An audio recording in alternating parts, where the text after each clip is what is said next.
Praise the Lord. Thank you, Jesus. Amen.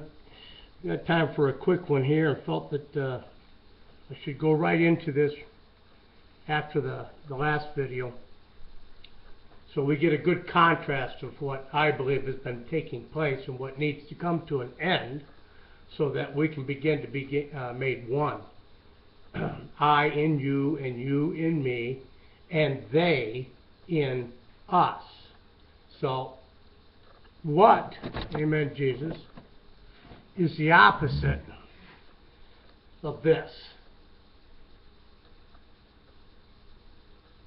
Christ in its individual temples, entering into that rest, into one another, and the resistance that exists, okay, trying and testing of the spirits, removing of the spots and wrinkles, being made one. The opposite of this is what each of us, which is the broad way, for the most part, okay, and has created the divisions in among the bodies. The opposite of this is, amen, Jesus. You should have probably wrote it down first. I really don't have that much more time, but I had enough to get this one out. The opposite of that, amen, Jesus, is what you need to be concerned about most.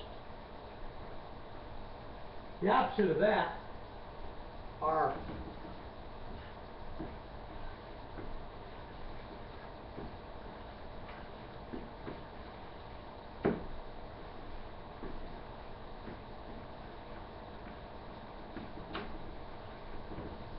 I don't say this in a good way, familiar spirits.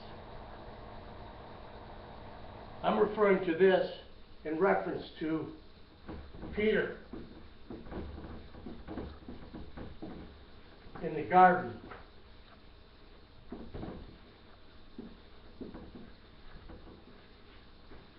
If you'll remember,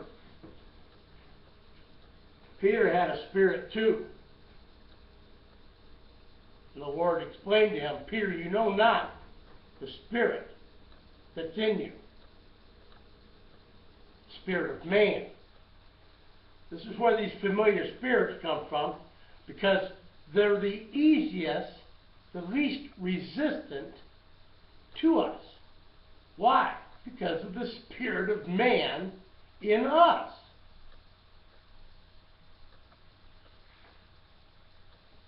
The spots and the wrinkles. So these all gather together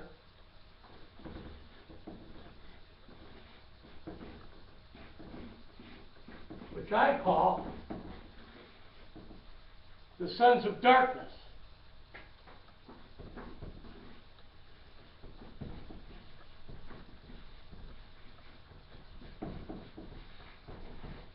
This is the broad way.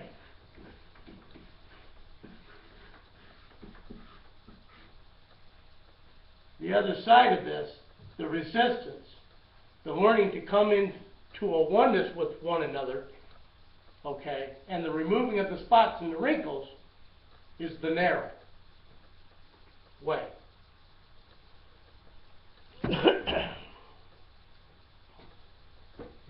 Familiar spirits, folks. You go around there getting patted on the back, and oh, gee, isn't it wonderful that we all agree and see the same way?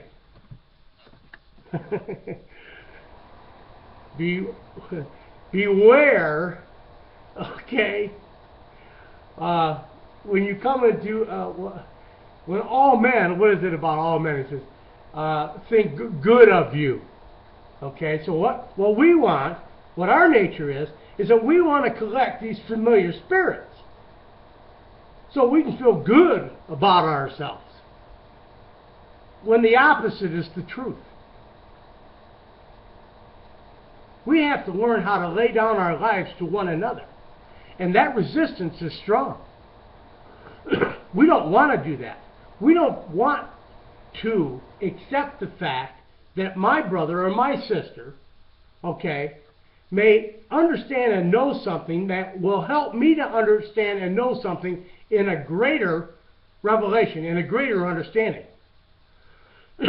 These are those control issues, which is really fear, because when I have to control an issue, of which many have accused me of, and I have explained to them that as a forerunner, what I'm saying to you is exactly what's going to take place among all of the household of faith in regards to the true body of Christ and the unity of the brethren in a fervent love. I believe that fervent love is the friction, the rubbing together, the coming to know one another in Christ Jesus. Christ in us, Christ in you, and Christ in me. The temples, the individual doors by which we enter in through to be joined as one to the Father and the Son.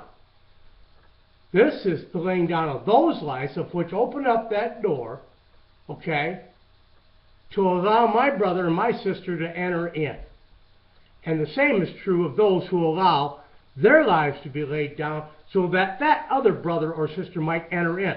The process of this work, the rubbing of the stones, the friction that takes place, amen, Jesus, is to work in the will of the Father to smooth us out, to remove the spots and the wrinkles from the garments. I love you guys. The Lord be with you and bless you.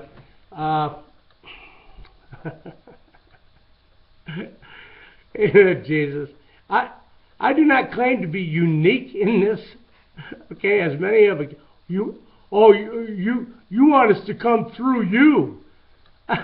No, Christ in us. It's so easy to say to a person, oh, he wants us to do this or do that, without looking any further to see in your own lives regarding that resistance of another brother or sister, okay, of which I know all of you have had. You all have. Well, it's that very resistance of which helps to, as we've said before, sharpen the iron, smooth out the stones, remove the spots and the wrinkles, and prepare us for what's about to take place. And I can assure you that the vast majority of the so-called Christian faith will not allow this to take place in their lives. Why? For a lot of different reasons. The most important thing is that the light of God that's shining forth isn't.